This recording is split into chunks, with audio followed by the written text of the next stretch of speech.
On the Fossil Fuel Atlas homepage, click on the Upload Data button. Fossil Fuel Atlas accepts most common GIS data types, which you can see here. You can either drag and drop a file, or you can locate it on your computer like this.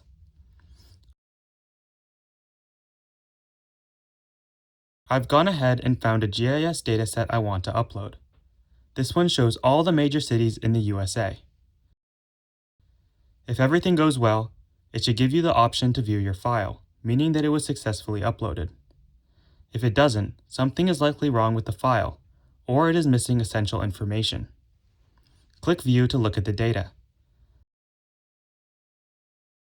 I can tell that each red dot represents a city. Click on this icon to open the properties, and you can easily view the metadata, but more on that later. If you want to make this dataset freely available for all users on Fossil Fuel Atlas, click the Share button and set these options to view or download. If you make a change, be sure to save your work through the Resource tab.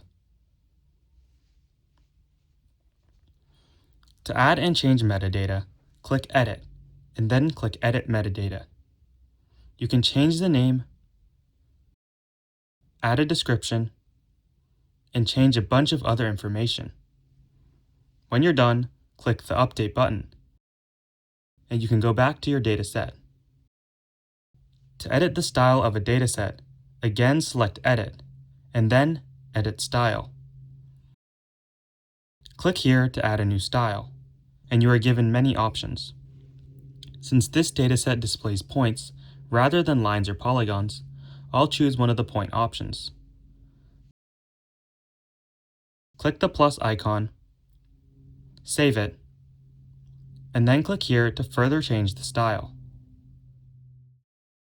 Here, you can change the shape, fill color, outline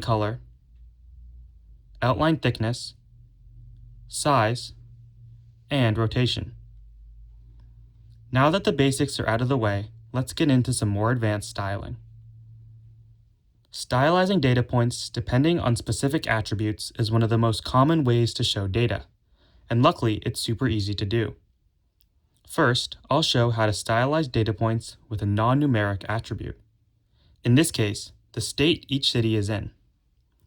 Click the three dots and select Classification Style. A bunch of new options will pop up. Click on the box next to Method and select Unique Interval. This is the only option that allows you to use a non-numeric attribute. Now I'm going to select the attribute as the state, which is abbreviated as ST. And I'm going to make the size smaller so that we can better see the changes. You can clearly see the color of each city is now dependent on the state it's in. If you scroll down, you can view and customize the colors. Let's change the color of the California cities to something outrageous, like purple. This particular styling probably isn't super helpful. I mainly just wanted to show how to use non-numeric attributes to style your data. Now, I want the color of each city to be dependent on the population. The workflow for a numeric attribute is a bit different. Delete the customizations we just made and add a new circle rule. Again, select Classification. For this method, I'll use natural breaks. And now I can only use numeric attributes. All the other options are grayed out. Let's select the population in the year 2000. It's pretty outdated, but it's fine for this example. Again, I'll change the size. And under that, you can see the colors.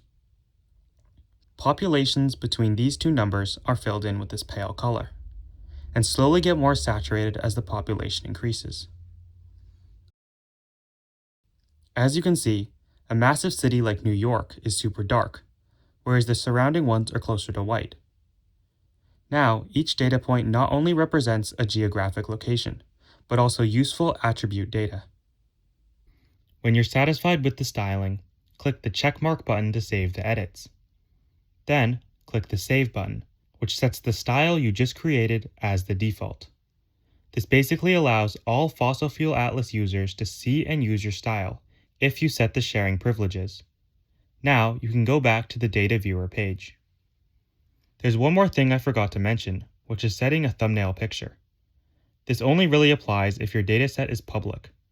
Click on the Properties button and then the map icon here. Now you can zoom in or out with your scroll wheel and pan around the map. When you find a good view for the thumbnail, click Apply. And that's it. Now you know how to upload and stylize datasets on Fossil Fuel Atlas.